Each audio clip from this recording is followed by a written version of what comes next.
of those have been suppressed completely or are under control. The Kincade remains the most vexing and challenging, particularly with the winds that are going to start coming back in the next 12 or so hours. And tomorrow morning, those winds start whipping up again. We don't anticipate them to be as acute as they were looking back 36 or 24 hours ago, but nonetheless, that's the reason we remain vigilant. It's the reason we take nothing for granted. And while we're pleased that we've been able to get people repopulated back at home, particularly on the west side of 101, those that are rightfully frustrated, understandably frustrated, please just bear with us.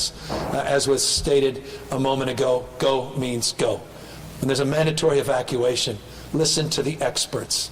Save not only your own life, but don't put our first responders in harm's way that have to keep coming back and making sure of your safety. They're doing everything in their power to get these lights back on.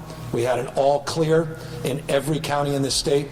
PG&E at 6 a.m. this morning, which means they're going out and physically investigating all of the transmission lines. They have substantially done that. Now they're working on all the distribution lines.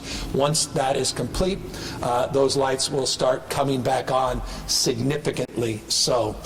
We expect that within a 48-hour period, substantially, not completely, but substantially to be done. The depowerization, the de-energization also is occurring in other parts of the state as the winds now are ferocious in Southern California, and that's been part of the story of this Getty fire, and certainly in the San Diego region where we've been battling some fires that mostly have been suppressed, but obviously are on high alert. All of that precipitated earlier with a statewide emergency declaration. We cited in that declaration 43 counties under red flag warnings and high wind conditions. The benefit of a statewide emergency declaration means the following.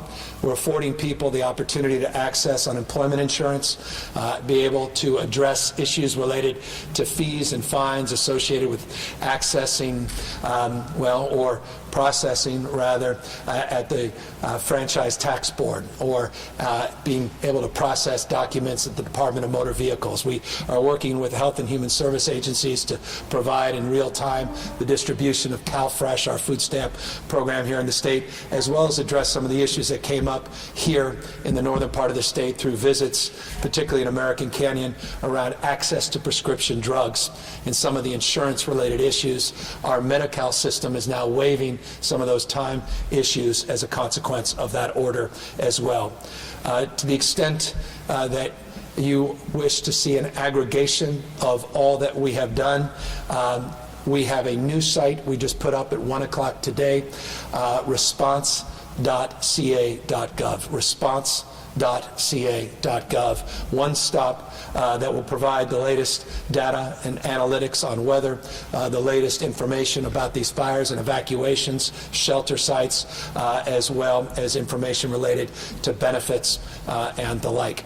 We're also working with local chambers, the state chamber, working with companies large and small like Yelp, including Kiva, to help small businesses that have been disrupted and providing access to loans and also resources to promote businesses that are open, because I recognize it's a very difficult time. Some businesses have not been impacted. Some communities in the North Bay have not been impacted, but their businesses have substantially been impacted. We're trying to promote those businesses to the extent that it's appropriate. So we're trying at every capacity, every factor, to lean in to this moment, maintain our vigilance. Over 4,100 firefighters working 24/7 on the lines. All of our air assets, from DC-10s to these R2s to the 747 that we were able to bring back in the state of California.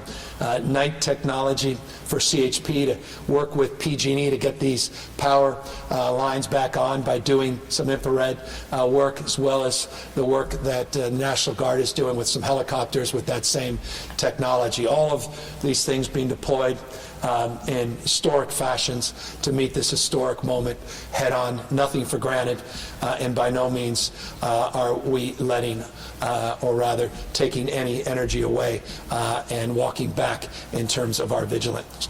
I want to just close by reinforcing what a number of the elected officials just said. The sense of spirit And pride of this community is palpable. It's demonstrable in the eyes of the volunteers and the people being served, and our children in this shelter, our seniors that are being taken care of, the most vulnerable. It's a remarkable thing, and the chief just said something to me a moment ago which really struck home to me. He said, these are the moments when our humanity is expressed and re-exposed. We live in a world where we're so divided, talking past each other, sometimes talking down to each other, so polarized. This is a uniting moment, and it's enlivening. Despite all of the stress, the anxiety, the fear, it is a remarkable moment to see a community coming together, see people across their differences coming together, and not giving a damn about their differences, completely focused on the things that unite them. That's what our common humanity is all about. That's what these moments represent, and that gives you optimism, fills your heart, fills your soul, and also inspires even more vigilance and resolve to get through this moment. And so with that, I want to now pass this mic over to Chief Porter. I want to thank him and all of the CAL FIRE men and women that have been just doing extraordinary work, and ask Chief Porter to come up and update us on the latest, not only here at the Kincade fire, but down at the Getty and other fires that we're monitoring throughout the state. Chief?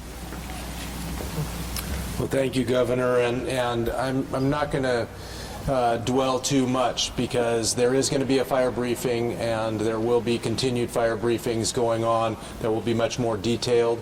So what I want you to know in general, across the board, across the state, we are prepared. And even though we have a big fire going here at Kincade that is affecting your community locally, we have similar concerns throughout the state, and we are working with our local government partners, with the National Guard, California National Guard, and many other partners to make sure that we have the resources that we need to protect the state. As the Governor mentioned, we have all kinds of resources coming in, fire engines from many of the western states. We already, before this event, had our Forest Service and federal partners that had brought in resources from across the nation. All of those fire engines, fire crews, hot shots, aircraft, bulldozers, all of that has been employed during this time, whether it was pre-positioned, put on a staffing pattern, or sent to a going incident. All of that has happened. And what I think is very important, and often there's a lot of focus on the responders, and I, standing here as California's Director of Forestry and Fire Protection and Fire Chief, need to recognize what it takes for us to be able to do our jobs. It takes the coordination and cooperation of our elected officials, as every one of them has mentioned here today is happening seamlessly. And we can't do our jobs, Chief Gosner, myself, local, statewide, we cannot do our jobs if there is wrangling by the leadership that we report to. And so what I'm saying is that is happening. We have cooperation that I have never seen in my career, from the top to the bottom. And it's very important that I recognize that on behalf of the state and the state's fire and EMS system, and just want to make sure that you understand, as citizens that see what happens on a daily basis in your own lives and watch what happens on the news, to understand that the whole system is very healthy here in California, and we're very happy to be able to support you in times of need. We will continue to do so, and I want to make sure I don't miss this opportunity. There was a significant number of resources that came from Nevada in the first hours of this event. They came through our partnership up in the Tahoe Basin, and the Tahoe, Nevada Fire Chiefs Association are very much a part of that. Always, we're going back and forth across the border when we have incidents that need support either side of the border. And so I wanted to make sure that you understand that this is a daily occurrence as well as something we plan for through the Emergency Management Assistance Compact that brought the larger number of engines into the state. Thank you, and I will turn the mic back to Governor. Thanks, Chief. And let me also just briefly close, and we'll answer any questions. All of us are available for questions.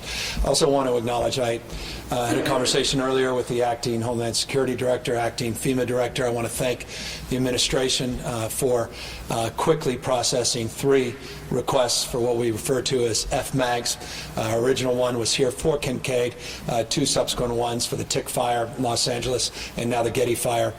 They have been nothing but outstanding.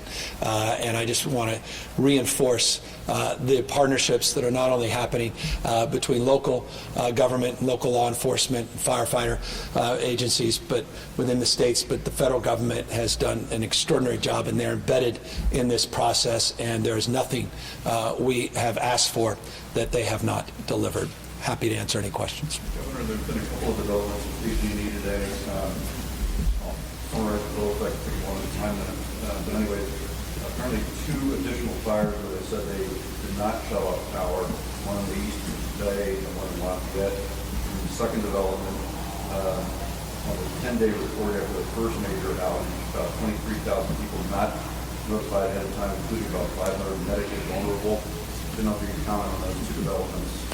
Yeah, I mean, so we're going to investigate all of this, and we're going to make a determination as culpability, and that process needs to take shape before we make determinations of next step. As it relates to the issues of notification, I can supplement those examples by giving you ad nauseum additional examples, including being in a mobile home park in American Canyon, where they were given not 48 hours notice, but just 4 hours notice that their lights would be shut off. A lot of vulnerable people, including people with needs for oxygen and medical supplies, that were impacted by that late notification.